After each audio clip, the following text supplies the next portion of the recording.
Today we are going to do our second poem, Fire and Ice, written by Robert Frost.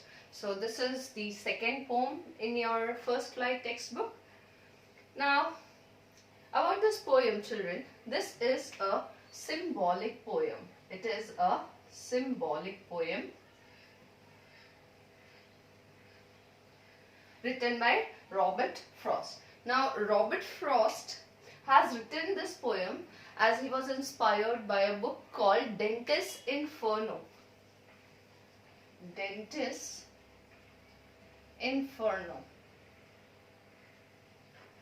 Now, Dentist's Inferno is a book in which it is written that the sinners are going to be put in hellfire and they will be submerged till their neck into the icy lake. So Robert Frost has very beautifully taken fire and ice, and these are the components that are used as symbolic. Now, fire symbolizes the desire of humans, and ice symbolizes hatred. Okay, children?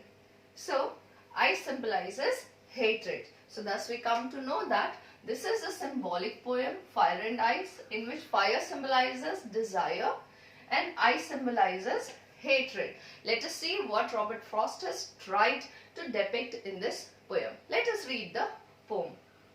Some say the world will end in fire. Some say in ice. From what I have tasted of desire, I hold with those who favor fire. But if it had to perish twice, I think I knew enough of hate to say that for destruction ice is also great and would suffice. So, before going into the explanation of the poem, children, let me tell you briefly about the word meanings. So, here, desire means longings, your wishes, right? And then comes your perish. Perish means to end or to die. Then comes sufficient. Sufficient means enough. Here it is written suffice. Suffice means to be sufficient. That means enough. So, here, looking into the first two lines, some say the world will end in fire. Some say in ice. So, in these lines, Robert Frost wants to say that there are two groups of people. One who say that world will end in fire. That means there will be end to this world, or world would end, earth would die due to fire. And there is another group of people who say that the earth would come to an end due to ice, extreme coldness. From what I have tasted of desire, I hold with those who favor fire. So, according to Robert Frost, above in these two lines, he said the opinions of two groups of people. But in third and fourth line, he says that on the basis of his own experience of desires and longings, he says that he supports those who say that the world will end due to fire. So, he supports the first group of people who say that the world will end due to fire. But if it had to perish twice, that means, but if the world would end two times, then first it would end due to fire, right?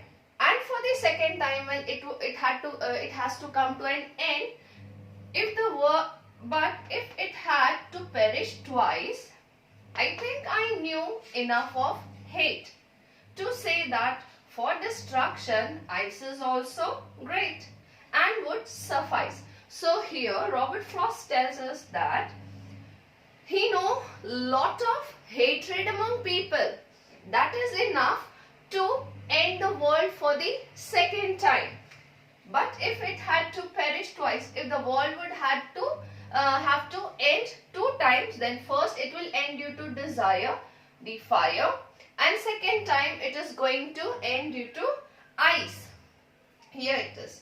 To say that for destruction, ice is also great and would suffice. So, to destruct the world for the second time, ice is also enough for the destruction of the world. Now, this was the verbal meaning of the poem. Let us go and search for the hidden meaning behind the words. Here, when poet says, some say the world will end in fire. Now, I have already told you children that fire symbolizes the desires. These days, people are running after their longings, after their wishes, and in that race of their desires, they can go to any extent. So, here, Robert Frost wants to tell us that the people are so much after their wishes that they do lot of destruction to the earth. What do they do? For example, we can see the overexploitation of resources that we do for fulfilling our needs, right? And on the land, for occupying territory, people are doing war. So thus, eventually they are causing damage to themselves. Some say in ice. Now ice, I told you, hatred, right? It symbolizes hatred. So children, first of all, let us see ice. Ice is very cold. So here, poet want to say that one group of people say that the earth will end due to ice. Ice is cold. So coldness among the people, the coldness in the behavior of the people, that is hating each other with silly reasons or with no reasons, also going to cause destruction to humanity. So either the world would end due to people running after desires, either the world would end due to hatred among the people. Now, from what I have tasted of desire, I hold with those who favor fire. So in these lines, Robert Frost tells us that as per his experience of desires, he feels that people are a lot of after fulfilling their desires. They don't see day and night. They work lot of time. They don't spare time for their family, right? They are not able to fulfill all the emotional bondages with their family. So here he says that on the basis of his own experience of desires, he supports those who say the world would end due to fire. That means he is in support of people saying that it is going to end with fire.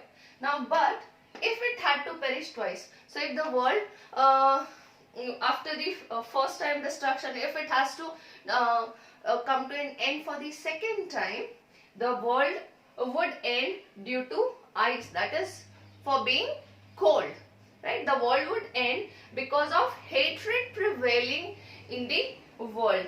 And to say that for destruction, ice is also great and would suffice. So he says that he had seen enough of hatred also among people, and he says that that is also sufficient to end the world.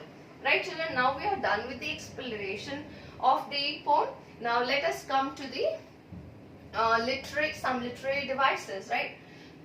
Here some say these these two consecutive lines, when they begin with the same words, so here which poetic device is expected? Anaphora. So anaphora is basically a device in which two or more consecutive lines begin with the same word or same phrases. Then comes here alliteration. Alliteration, you know children, alliteration means the device in which very close consecutive words, they begin with the same consonant sound. So we have favor, fire. Here it starts with F, right? And then we have enjambment. Here we have seen alliteration. And here we can see enjambment in these 3 lines. What is there? Enjambment. Now, enjambment is a poetic device in which one sentence is continued in 2 or more lines without any punctuation mark. So here we can see, I think I knew enough of hate to say that for destruction ice is also great and would suffice. So these 3 lines do not have any punctuation marks and it forms only one sentence. So here enjambment is also there. Then in this line you can see assonance. Assonance is a poetic device in which vowel sounds are repeated. So repetition of vowels in any lines is called assonance. Now it is not necessary that assonance or the vowels come in the beginning of the words. It can be anywhere in the middle or at the last or anywhere. So here you can see the vowel sounds, vowel words I, and here I. So prevailing, I is prevailing prominently in this line. Again, hold O, those who favor. So O is also prevalent here prominently. So we can see that we can say that assonance is also found in this poem. So I hope children all your doubts are clear in this explanation, and that's all for today. Thank you very much.